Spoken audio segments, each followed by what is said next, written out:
What an exciting time to be observing events in New England. Boston falls under our dominion. Cainites perish by the handful. The Crimson Oaks rise again. The remaining kindred are given the choice: submit or be destroyed. If you ask me, it's been a long time coming. This wasn't a war without personalities, however. If you believe in the great men of history theory, if you're an idealist, you will know that a select few personalities can change the course of wars, events, times. I'm not sure that I subscribe to the idea, but there were some personalities that were, I suppose, movers and shakers in the events that befell Boston. Some were on our side, others were not. Take Emem, for instance, torrid or degenerate little neonate. What a paradox of confusion she is. She compelled her good companion Journey to escape the domain, but in the same breath convinced the Hartford Chantry to at least briefly align with Boston. She discovered Prince Iverson was scheming behind the backs of her allies, but her actions led to the Anarchs suffering grievous blows and losses. She discovered our agent in the city, Hilda McAndrews, her sire, and rather than turn her over, destroy her, do something for the benefit of the Boston resistance, she allowed her to survive. Now, this paid off, I would argue, in the long term, because when we arrived in numbers and seized the court, Hilda spoke up for her child. She allowed Emem to survive. Her words alone ensured her survival, but I can't say that Hilda has given her child much else.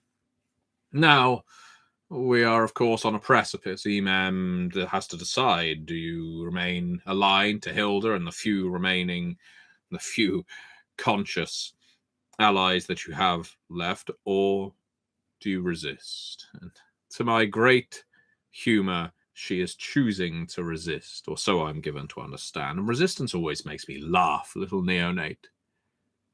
Those who resist against the great weight of history. As I say, this was a long time coming.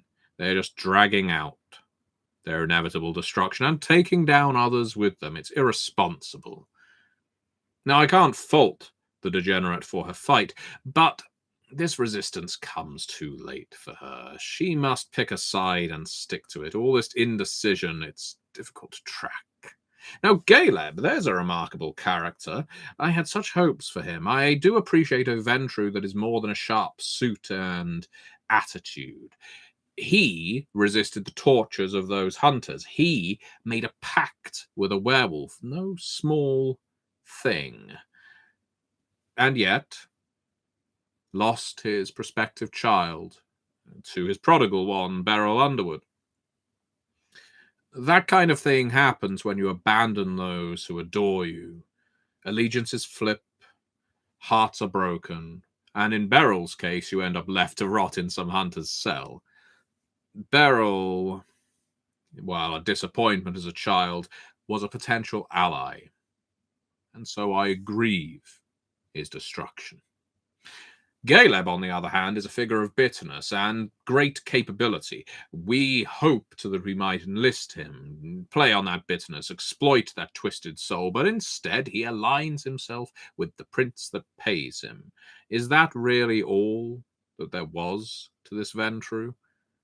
Who can put the most in my pocket?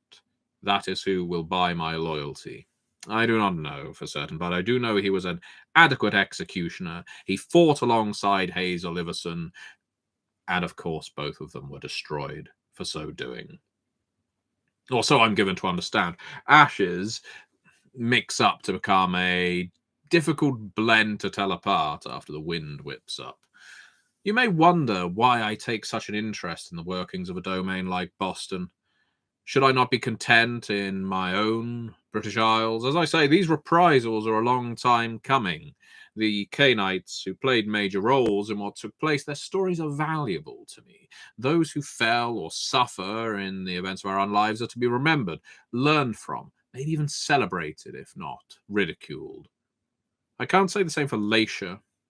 A brief flicker of excitement there. This Malkavian showed such promise. Dr. Richard Dunham described her memory as A prized experiment. But speaking of memory, she failed to recover her own, and ultimately was destroyed by her sire and daughter. Now keep up, because that's the same individual.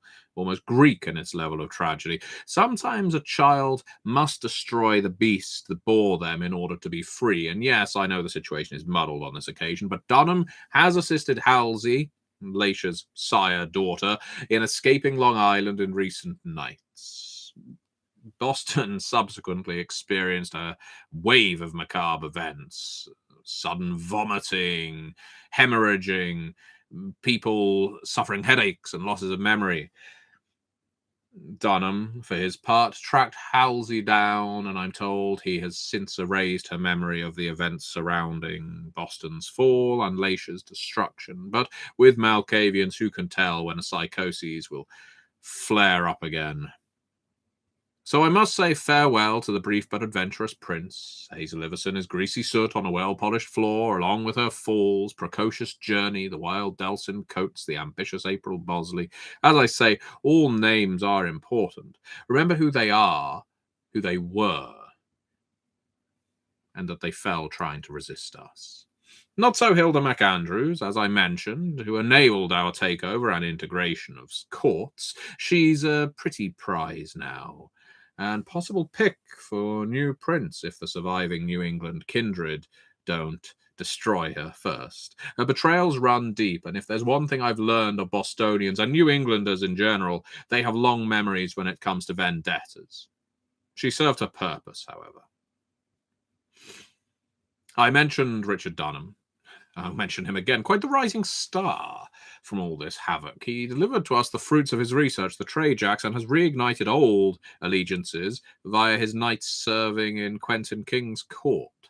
It's good to have a malleable Malkavian in the driver's seat again. I'm sure you will agree. Less to our pleasure comes the growing resistance from the Hartford Chantry.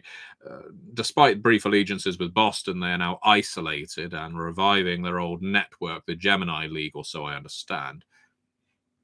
I pretend not to care, as the warlocks keep themselves to themselves, aloof from nightly politicking, but the parasite unwatched is the one that's liable to eat you from the inside out until you can do nothing to stop it. We will be well served, little neonate, to purge these warlocks before they become a threat. And warlocks know a thing or two about purging, so I'm sure they won't be too surprised when we knock on their doors with pitchforks and burning torches. Where does that leave us? Largely in charge, you'll be pleased to know. Dunham steered the SAD to assist in our purges of resisting kindred and has since withdrawn those hunters from our territory. Kurt Dench is back among us, rejoining the Boston court. Caius Leto, a loose end, taking refuge somewhere in New York. In short, I applaud the K-Knights of Boston for their chutzpah, but I pity them for their self-interest, disunity, and ultimately their destruction. It has always been the way with kindred in the Americas. They look to themselves first. It's ingrained in them. Disappointing. We will teach them the power of unity, little neonate, and they will find us extinguishing any flame of resistance without mercy. New England is just England now, as far as I'm concerned.